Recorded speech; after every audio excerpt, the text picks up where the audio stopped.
والصلاة والسلام على أشرف الأنبياء والمرسلين أما بعد فأعوذ بالله من الشيطان الرجيم بسم الله الرحمن الرحيم إن الدين عند الله الإسلام صدق الله العظيم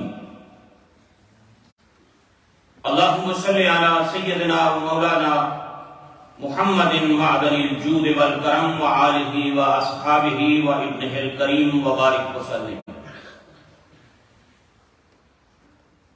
حضرات اہل اسلام، اللہ رب العزت کی توفیق اور اس کی عنایت سے آج عید الفطر کے دن ہم سب اپنے خالق و مالک کی بارگاہ میں حاضر ہیں۔ دعا کیجیے اللہ رب العزت اپنے محبوب کریم علیہ السلام کا صدقہ ہم سب کی حاضری اپنی پاک بارگاہ میں قبول فرمائے۔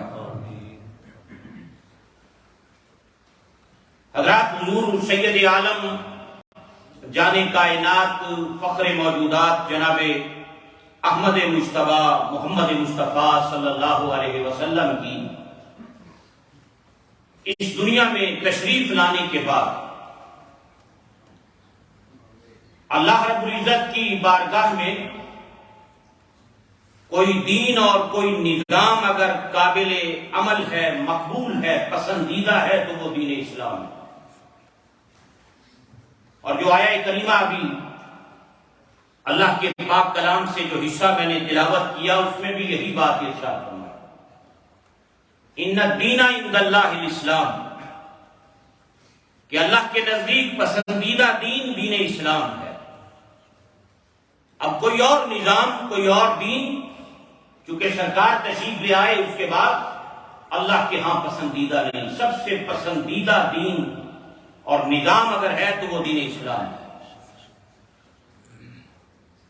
اور اس دین نے، اسلام نے اور خود صاحب شریعت نے اور اللہ کی کتاب نے ہمیں ماہ رمضان میں روزے رکھنے کا حکم دیا،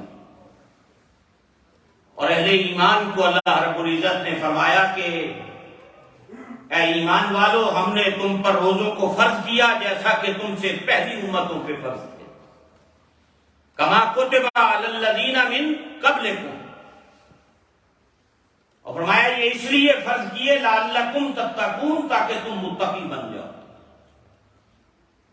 یہ جو پریکٹس ہم نے تمہیں کروائی ایک مہینہ، اور ایک مہینہ تم نے ہمارے حکم پر بھوکا پیاسا رہ کر ہمارے احکامات کی پابندی کی اور راتوں کو قیام کیا اور قرآن سنا، لعلکم تتقون، اس پوری مشق کا اور اس سارے عمل کا مقصود یہ ہے کہ تمہارے اندر تقوی کا جوہر پیدا ہو، تقوی کا نور پیدا ہو۔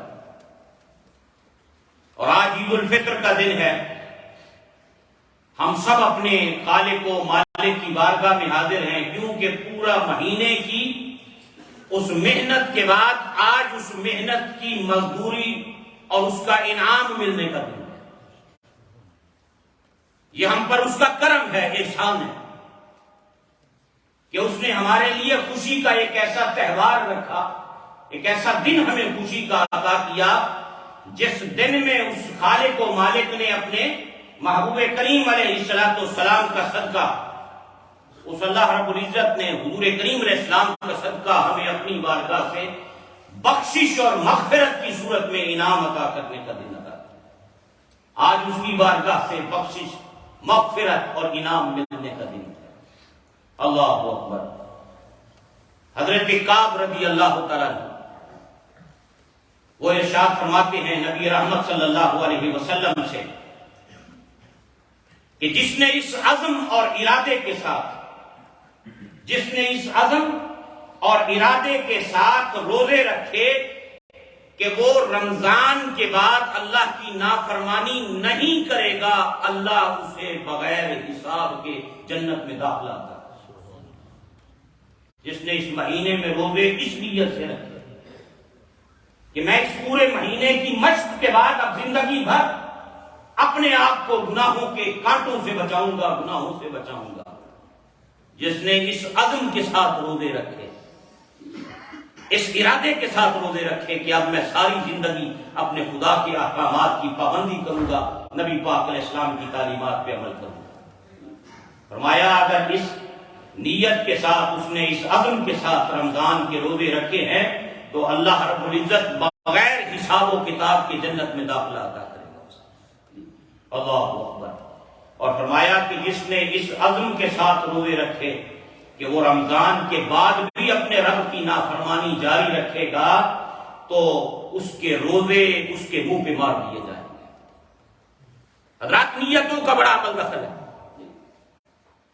اللہ اکبر۔ دعا ہے اللہ رب العزت کی بارگاہ میں کہ رب کریم اپنے محبوب پاک علیہ السلام کا صدقہ اللہ ہمیں اخلاص کے ساتھ فقط اپنی رضا کے لیے، خوشنودی کے لیے روزے رکھنے کی توفیق جو ہے وہ عطا فرمائے، اور جو رکھے ہیں، جو عبادات بجا لائی ہیں، اللہ اسے اپنی بارگاہ میں شرف قبولیت عطا فرمائے۔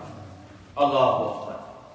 اور میں نے کل بھی ایک بات جمعرات کے دن بھی عرض کی تھی، حضرت عمر بن عبدالعزیز رضی اللہ تعالیٰ عنہ، یہ جب رمضان شریف کا اختتام ہوتا تو اختتام رمضان پر حضرت عمر بن عبدالعزیز رضی اللہ تعالیٰ عنہ ایک مراسلہ، ایک لیٹر جاری کرتے پوری سلطنت اسلامیہ کے اندر، اور پورے علاقوں میں وہ بھیجا جاتا، اور بھیجنے کے بعد اس میں لکھا کیا ہوتا، اس میں لوگوں کو استغفار کی تعلیم ہوتی، صدقہ فطر کی تعلیم دی جاتی،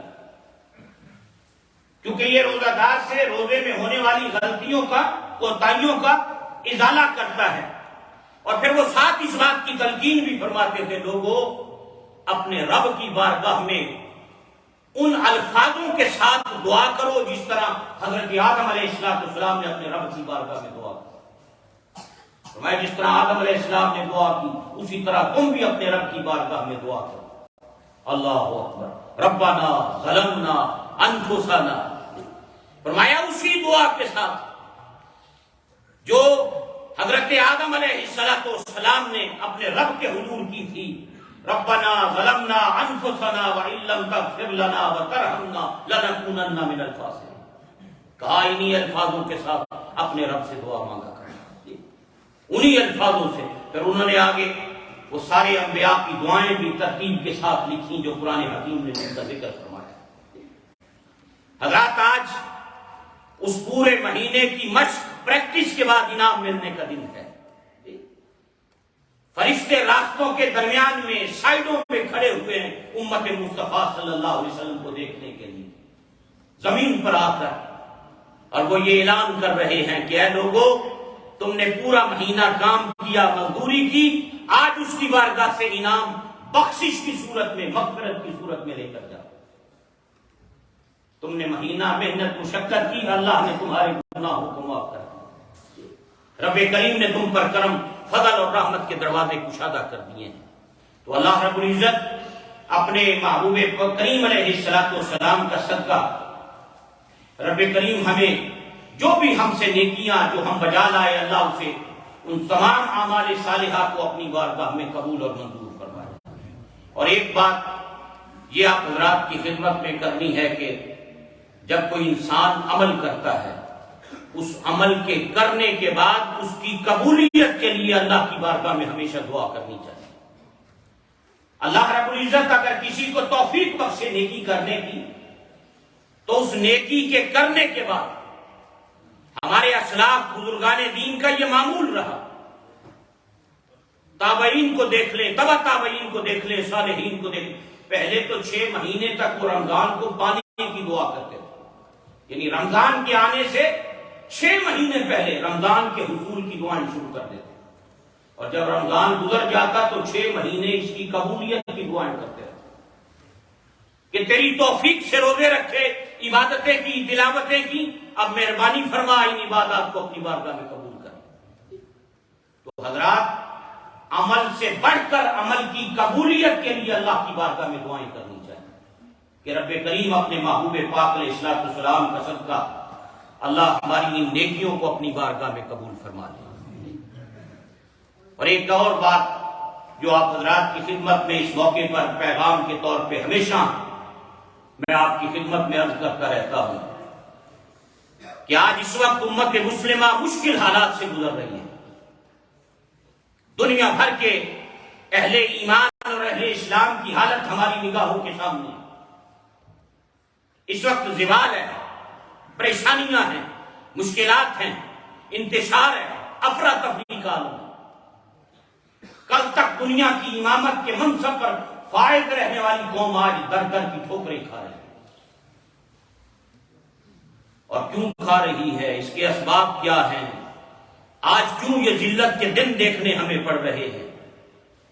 ہر دور میں لکھنے والوں نے اس پر بہت کچھ لکھا ہے.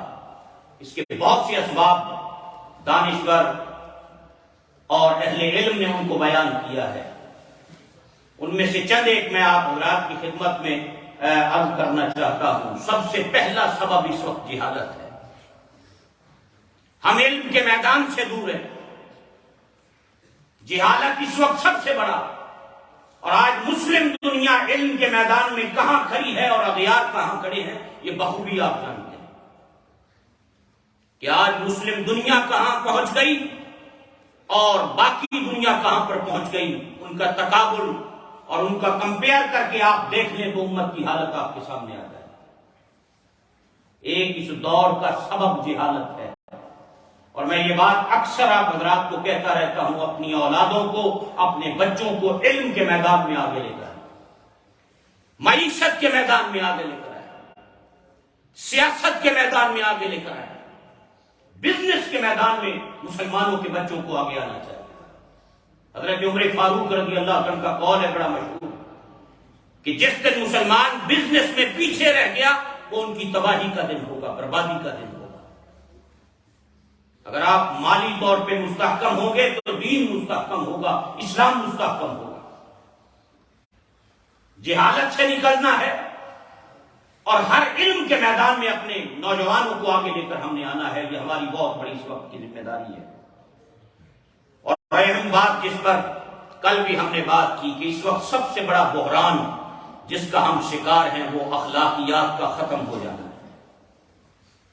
ہم بظاہر تو انسان نظر آتے ہیں چلتے پھرتے، لیکن جو اعلیٰ انسانی اخلاقی اقدار ویلیوز ہمارے اندر ہونی چاہیے تھی وہ آج نظر نہیں آتی.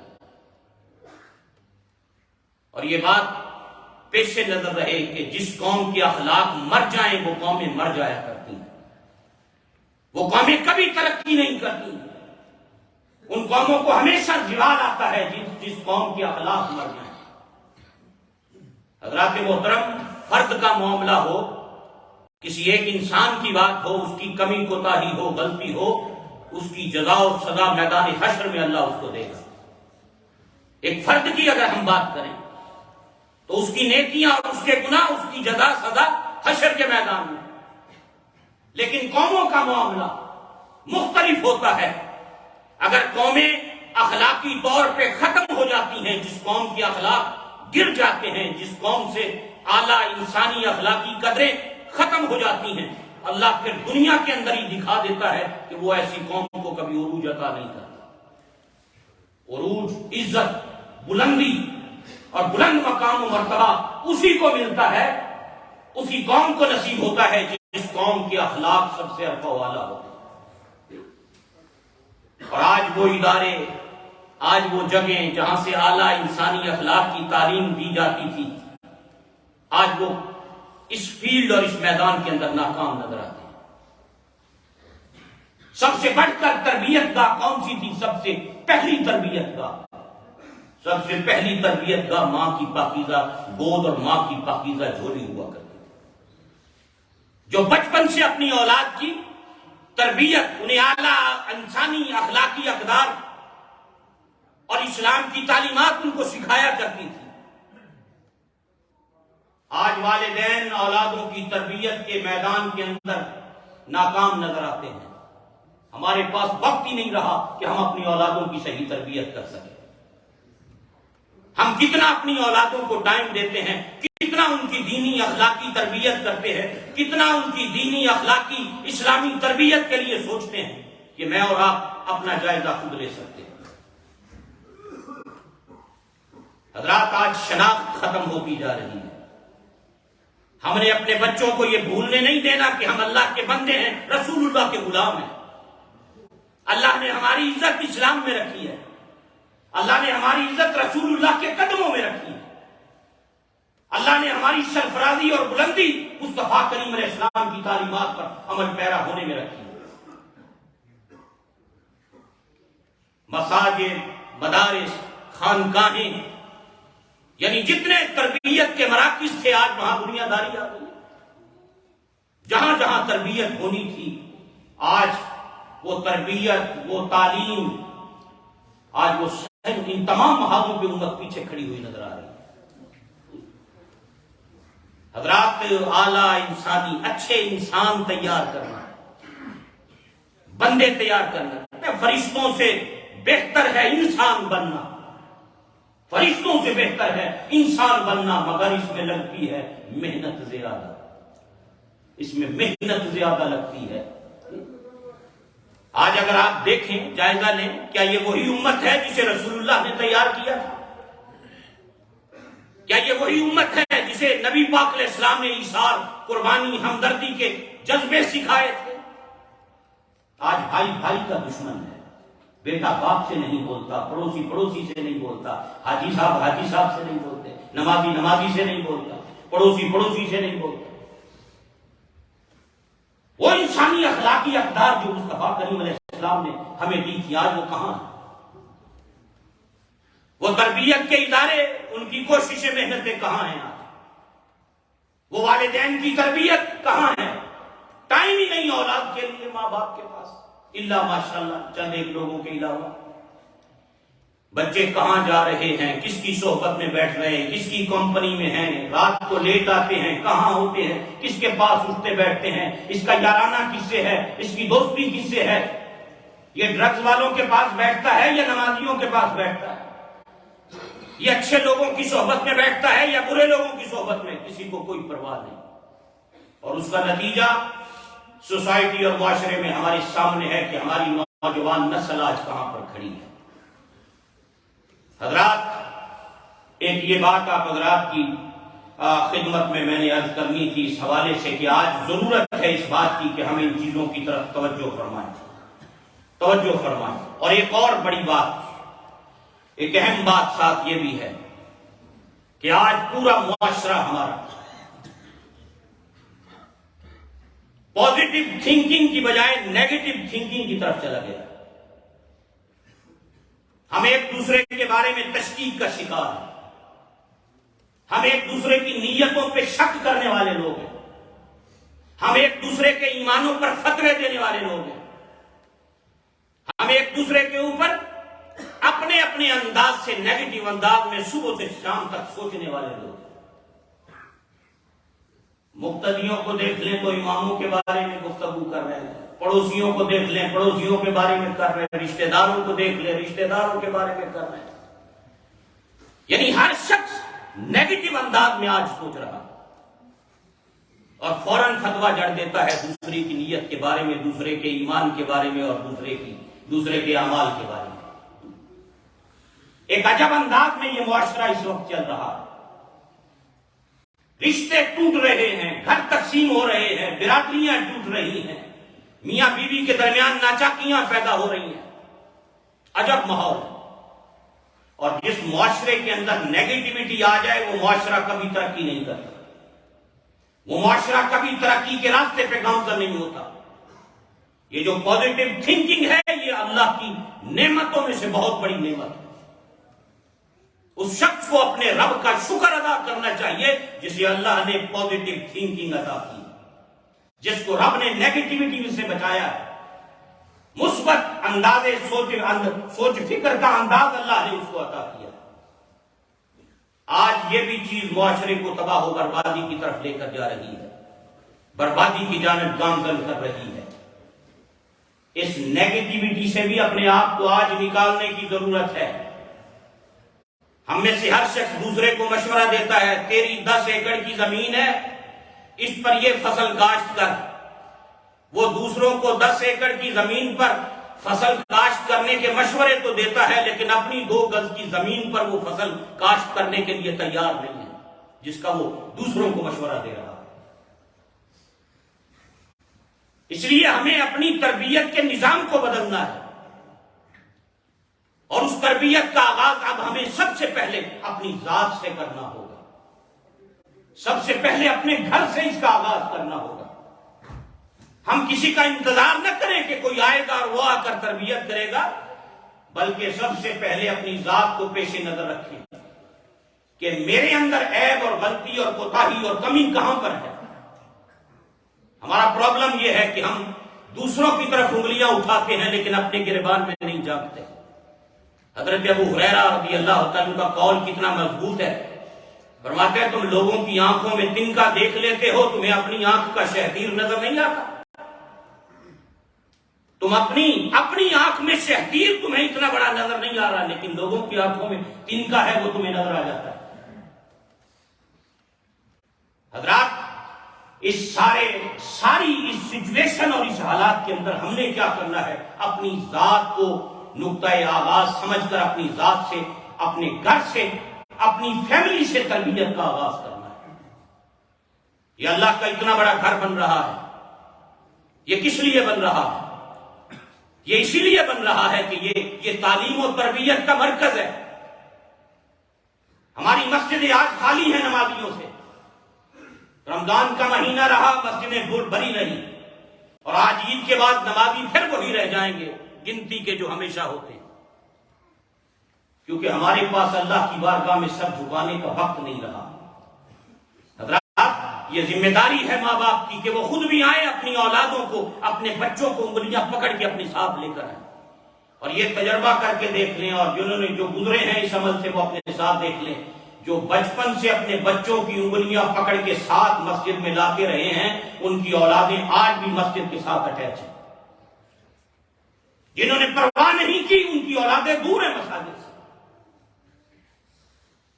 اس لیے خود بھی اور اپنی اولادوں کو اپنے ساتھ انگلی پکڑ کر ضرور اللہ کے گھر میں لایا کریں۔ یا تمہیں مسمم کرے نا بندہ کہ میں کم از کم دن میں جب میں گھر ہوا کروں گا تو میں نماز باجماعت ادا کیا کروں گا، میں خود بھی جاؤں گا، بچوں کو بھی لے کر جاؤں گا، میں خواتین کو بھی جمعہ کے دن لے کر جاؤں گا۔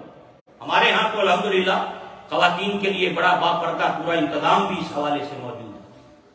تو یہ آپ حضرات کو 1-2 باتیں اختصار کے ساتھ میں نے آپ حضرات کی خدمت میں عرض کر دی۔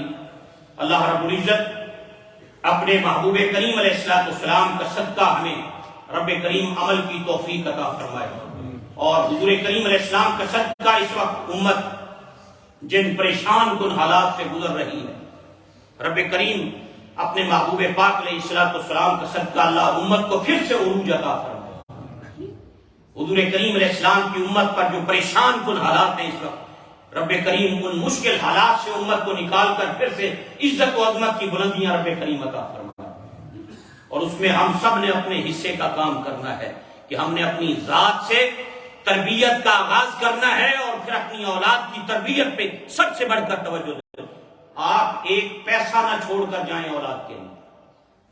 اللہ نے آپ کی اولاد کے مقدر میں رزق لکھ دیا ہے، وہ ان کو مل کر رہے گا، لیکن اگر آپ نے ان کو ایک اچھا انسان بنا دیا، اعلیٰ انسانی اخلاقی اقدار سکھا دی، انہیں صحیح مسلمان اگر آپ نے بنا دیا، تو یہ سب سے بڑی دولت ہے جو آپ اپنی اولاد کو دے کر جائیں۔ سب سے بڑی دولت جو آپ اپنی اولاد کو دے کر جائیں گے وہ ان کو ایک اچھا سچا پکا مسلمان بنانا ہے۔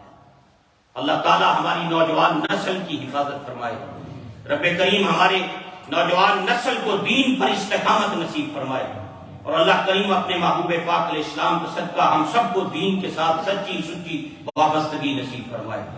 وما علینا الا البلاغ المبین۔ اور حضرات ماشاءاللہ